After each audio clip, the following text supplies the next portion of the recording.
এই মুহূর্তে সবথেকে বড় খবর, নেপালে পথ দুর্ঘটনায় প্রাণ গেল পূর্ব মেদিনীপুর জেলার তমলুক থানার অন্তর্গত ধলহরা গ্রামে।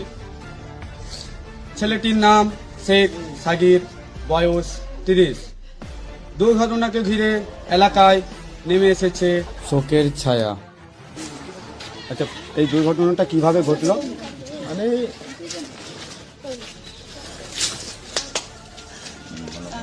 রাস্তা দিয়ে ফুটপাথ দিয়ে যেতেছিল, বাড়ি আসবে বলে এসেছিল, সেই জন্য মানে বাম সাইড দিয়ে মেরেছে, ফুটপাথেই মেরেছে গাড়িটা। যে বাম সাইডে বেড়েছে, ডান সাইডে পড়েছে, যেখানে ধাক্কা লেগে আবার রোডে ব্যাক করে এসেছে, স্পটাই ওইখানে ডেট হয়েছে। মানে এত জোর মেরেছে যে দেওয়ালে লেগে আবার ব্যাকের রোডে এসে পড়েছে, ডান সাইডটা পুরো ফ্র্যাকচার হয়ে গেছে ব্রেনে। আচ্ছা, আপনার নাম? আমার নাম শেখ মুজিবুল ইসলাম।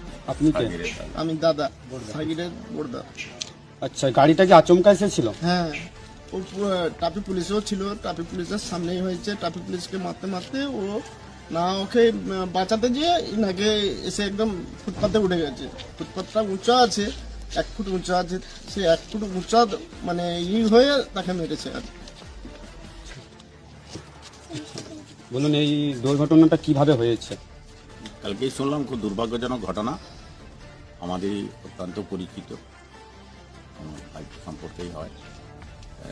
হঠাৎ নেপালে দীর্ঘদিন ধরেও কাজ করছে, এখানে মানে যাতায়াতটা গ্রাম থেকে যায় আসে, সমস্যা নেই। ওখানে আমাদের আরও লোকেরা আছে কাজ করে। দুর্ভাগ্যজনক ঘটনা, যেটা আমরা জানতে পারলাম খবরের মাধ্যমে বা আমরা সেখানে মোবাইল দিয়ে। এমনি ফুটপাথ উঁচু থাকে, রোডের চেয়ে 1 ফুট উঁচুতে ফুটপাথ থাকে, সেই ফুটপাথ থেকেই পাবলিক যাতায়াত করে। ও ঠিক 2-1 দিনের মধ্যেই বাড়ি আসার কথা ছিল, হয়তো মার্কেটিং গেছে। একটা বেগতিক গাড়ি, 4 চাকা ছোট গাড়ি, গতি ছিল খুব জোরে, বোঝাই যাচ্ছে। কারণ ফুটপাথের উপরে গাড়িটা উঠে তাকে ধাক্কা মেরেছে। ধাক্কা মেরে পাশে একটা ওয়াল ছিল, সেই ওয়ালে ধাক্কা লেগেছে মাথা। তারপরে আবার ঘুরে আবার সেই জায়গায় রোডে পড়ে গেছে।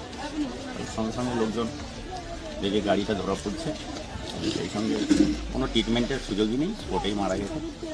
আচ্ছা, এই যে পথ দুর্ঘটনাটা হলো, আপনি পুলিশ প্রশাসনকে কি বলতে চান? এই যে পথ দুর্ঘটনা, গাড়ি হঠাৎ এসে ধাক্কা মারা, নিয়ন্ত্রণ হারিয়ে কোনো গতি ছাড়াই।